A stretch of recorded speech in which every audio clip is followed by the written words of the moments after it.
It's so great to be here with all of you tonight, and really a privilege to speak to all of you here at the Forefront Gala. I have to tell you, I met Matthew not so long ago, and I've been really impressed by the work that you all are doing at Forefront, and I'm really excited that I have the opportunity to just share a few words with you tonight. So as we begin, I'm a little bit of a storyteller. So I wanted to open up and tell you a story. It's a story maybe some of you have heard in the past. It's been around for a while. But in the late 1600s, after London burned, a famous architect decided that he was going to visit a work site that he was responsible for. And during that visit, he noticed some bricklayers working. And he walked up to the first bricklayer and he said, "What are you doing?" And he said, "I'm laying bricks." So he walked to the second bricklayer and he said, "Sir, what are you doing today?" He said, "I'm building a wall." So he walked to the third bricklayer and he said, "Sir, what are you doing today?" And he said, "I'm building a cathedral that will impact the lives of generations to come, even long after I am gone." So as I think about Forefront tonight, and I see this beautiful new school that you've created and built, and I have to tell you, having been the CEO of a very large international relief and development organization, I agree with Alan. This is a beautiful school, arguably the nicest one I have ever seen. And I've been to a lot of places where a lot of people have built schools over the years, so you should be very proud. But when I ask you this question, all of you here at Forefront who have attended the gala tonight and have contributed to this important work, what are you building? You might be inclined to say, I'm helping Forefront build a school. But I would actually argue that you're not building a school because of your four pillars that you work at Forefront around water and sanitation, education, medical care, and empowerment opportunities. You're building generational change, life-altering generational change. And I don't think you should ever forget that. So with that, I wanted to tell you a story. It's a very personal story to me because in my travels over the years, I had the opportunity to meet many children around the world. But there was one that was very sweet, that sort of stuck with us. And her name was Rahab. And you can see a picture of Rahab here. And you'll notice that she had some surgery for her cleft palate. She was abandoned at birth. But Rahab was actually turned over to a caregiving organization that really focused on long-term sustainable development, very much like Forefront does. That it didn't just do education and one component of the work. It really surrounded communities in all the aspects that were needed in order for that community to really change and be self-sustainable. So Rahab grew up into a beautiful little girl. You will see her there in the middle after her surgery to repair her cleft lip. And Rahab was surrounded and given the opportunity to attend schools, very good schools that actually built programs very much like you're doing for the community.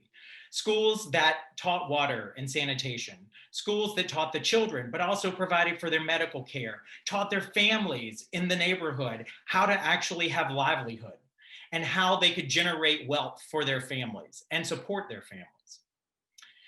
Well, this beautiful little girl, Rahab, who by all accounts, had a really rough start in life, ended up graduating and going through all of these programs and ended up graduating as a college graduate from the Catholic University of East Africa. She got her bachelor's degree in social work and was a powerful voice in that community where she grew up around the needs of children and how they could better be served. But with Rahab, her talent and her resilience just continued to grow.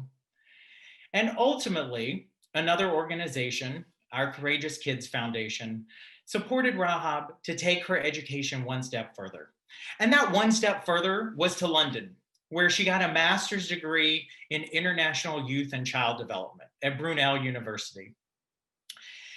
So coming from an orphan environment through a program in a school with long-term sustainable development goals to college, ultimately to get her master's degree, a little over a year ago, she graduated from Brunel University with a master's degree. And she has committed that her work, her life's work, is to go back to Africa and to actually work with children growing up in similar situations that she had.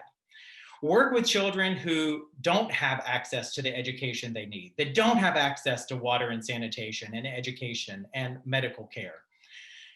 So what I would propose to you, as you look at this beautiful young woman, Rahab, who now has a master's degree and is back in Nairobi working, what I would propose to you is that in Rahab's life, she did not have a group come by her that built a school. She had a group of people surround her and love her that built a cathedral. Because when you look at her life is altered forever. But think about the countless children that she will serve with her master's degree. Think of their lives. Think of the lives of their children and the impact that will be made clearly by the investment in one child, in one school, in one program, in one remote part of the world. So as we close out this conversation today with me, what I wanted to tell you is that as a supporter of Forefront, I hope you understand that you're not building a school. You're not building a program.